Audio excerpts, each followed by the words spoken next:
מי שברך על הקפה או תה קודם ברוך שאמר, ולא סיים שתיית הקפה או התה, רוצה להמשיך לשתות באמצע פסוקי דזמרה. לכתחילה אין להקל בזה. יש לחוש גם במעשה בלבד, בלא דיבור, משום הפסק. אך במקום צורך גדול, המקל יש לו על מה שיסמוך. אחר שבדיעבד אין מעשה חשיב כהפסק.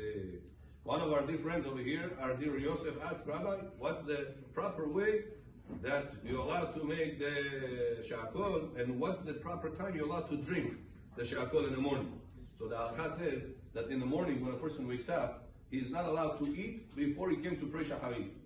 Says the halakha, it's so bad to eat before shacharit that if a person is in a situation that he cannot wait such a long time until he prays shacharit, says Avadi Yosef, it's better for him to pray at home, yachid, and only then eat, than to come to the synagogue, and because he's going to come to the synagogue, he has to eat before the shacharit. That's how serious that prohibition is, according to Avadi Yosef. Now, as far as drinking, says Avadi, you're allowed to drink water, or something that has something as water.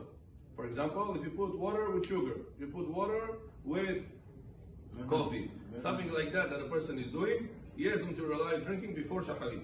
But he says, when you started Baruch She'amar, from Baruch She'amar till Ishtabach is one section. The bracha that you started, Baruch She'amar, is here. Bracha that you finished, Tukei Zimra, is here, Ishtabach.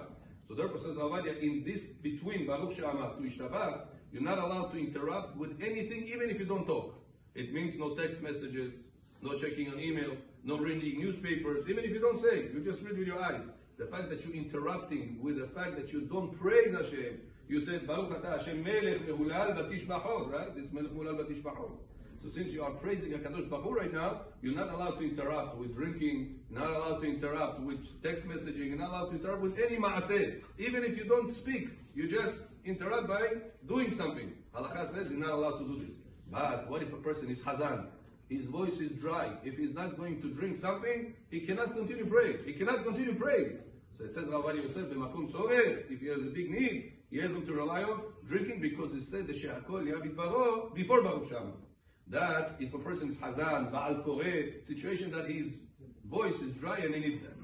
But this, Rabotai, only applies to regular days. When it comes to Shabbat we have another point that we have Kidus. On Shabbat, as soon as you wake up, is the Kiddush obligation started at that moment? Halakha says no.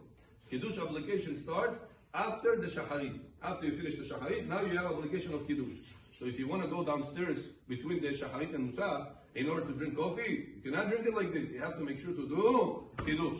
You did Kiddush, you drink 3 ounces of the wine, you did Kiddush b'makom suda, then you can drink your coffee. Says Al-Variya, but again, Hazan, Baal Koreh, people that they have a situation that he needs right now to sing. He needs right now to read the Torah. His voice is dry. He cannot continue. Says Al-Variya, he will be allowed to rely on the lenient opinions to do the drinking without the Kiddush. That's a leniency. If he's able to do Kiddush, that's the best of the best. But if he cannot do the Kiddush, says Al-Variya Yosef, Baal Koreh or Hazan, he has to rely on to drink between Shacharit and Musaf without the Kiddush. That's better to do Kiddush. But after Musaf, everybody are restricted not to drink, not to eat before the Kiddush. That's as far as it comes to